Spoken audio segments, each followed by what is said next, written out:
नमस्कार प्यारे बच्चों। इस वीडियो में हम करेंगे क्लास 6 के 3 मोस्ट इम्पोर्टेंट क्वेश्चन, जिसमें से आपका पहला क्वेश्चन है, बताइए कि रेहान ने एक कागज पर एक बिंदु अंकित किया। रेहान ने क्या है, एक कागज पर एक बिंदु अंकित किया। ये हमने एक कागज लिया और इस पर हमने एक बिंदु को अंकित कर दिया।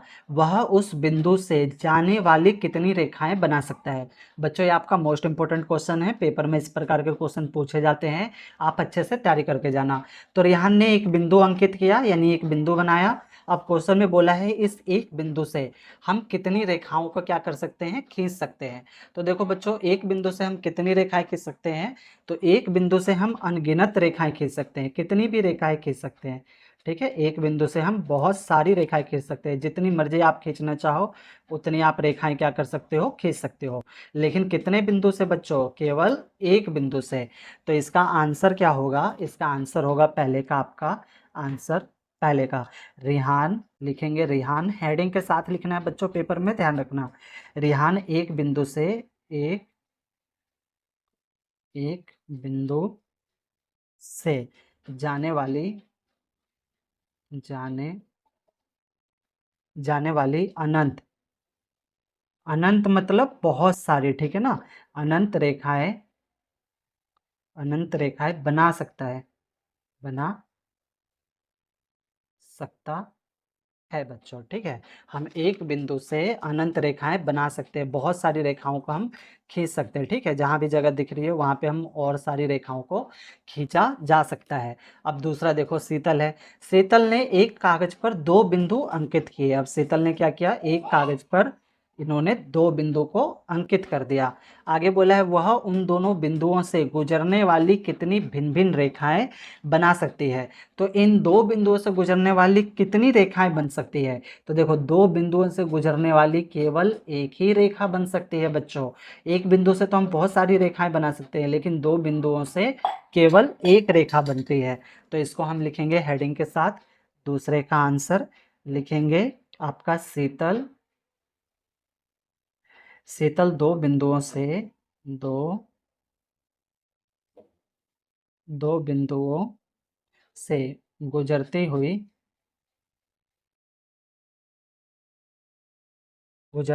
केवल केवल एक रेखा बना सकती है, एक रेखा बना सकती है। ठीक है बच्चों, दो बिंदुओं से ना केवल एक ही रेखा हम बना सकते हैं, जो एक दूसरे को क्या करेगी, क्रॉस करेगी, चाहे वो एक दूसरे को टच करेगी। तो उम्मीद है बच्चों आपको समझ में आया होगा। प्यारे बच्चों, अगर अभी तक आपने मेरा ये यूट्यूब चैनल सब्सक्राइब नहीं किया है तो सब्सक्राइब जरूर कर ले। ये मेरा नया YouTube channel MTC study point के नाम से है, जिसे आपके प्यार और सपोर्ट की जरूरत है। तो ये तो क्या, हमने एक मोस्ट इंपॉर्टेंट क्वेश्चन। चलो अगला करते हैं हम दूसरा अपना इंपॉर्टेंट क्वेश्चन। दूसरा आपका इंपॉर्टेंट क्वेश्चन है बच्चों, आकृति में दिए गए रेखाखंडों के नाम लिखिए। ये हमें इन्होंने आकृति दे रखी है, तो यहाँ पे हमें रेखाखंडों के नाम लिखने हैं। और 5 अंकित बिंदुओं में से कौन कौन से केवल एक रेखाखंड पर स्थित है, ये भी बताना है। फिर बताना है कौन से बिंदु केवल दो रेखाखंड पर स्थित है।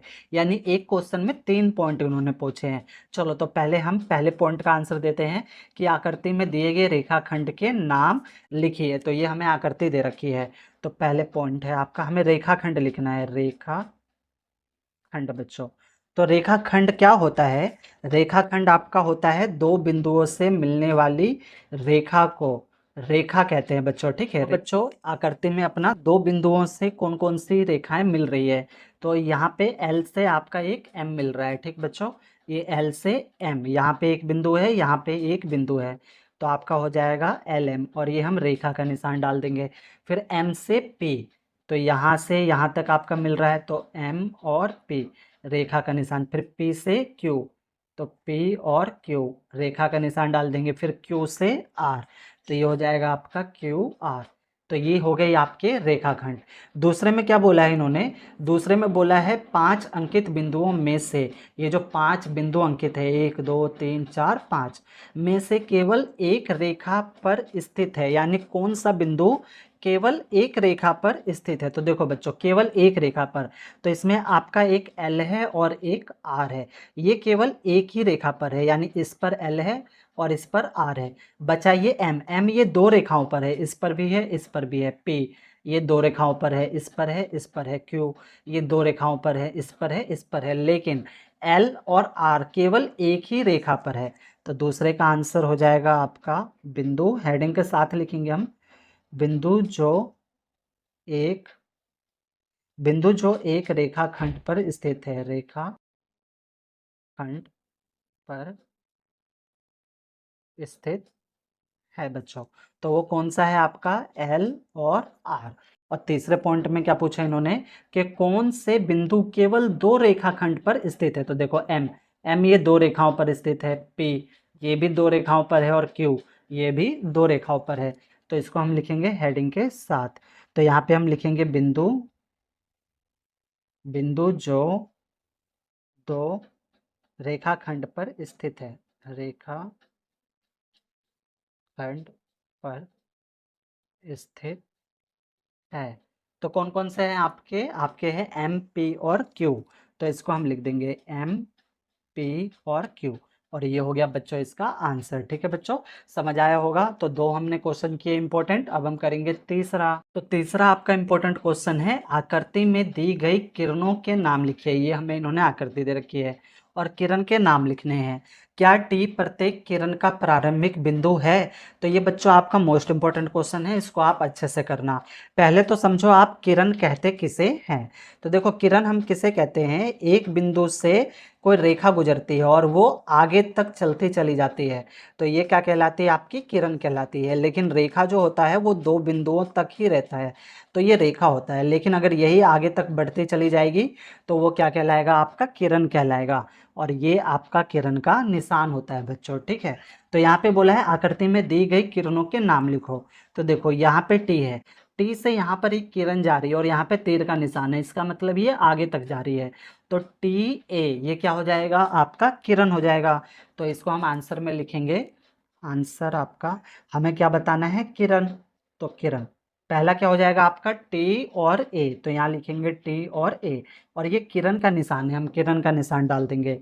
फिर उसके बाद नीचे देखो टी और एन। ठीक बच्चों, टी एन यहाँ से लेकर ये रेखा आगे तक जा रही है। ठीक है, और यहाँ पे तीर का निशान है तो ये किरण हो गया।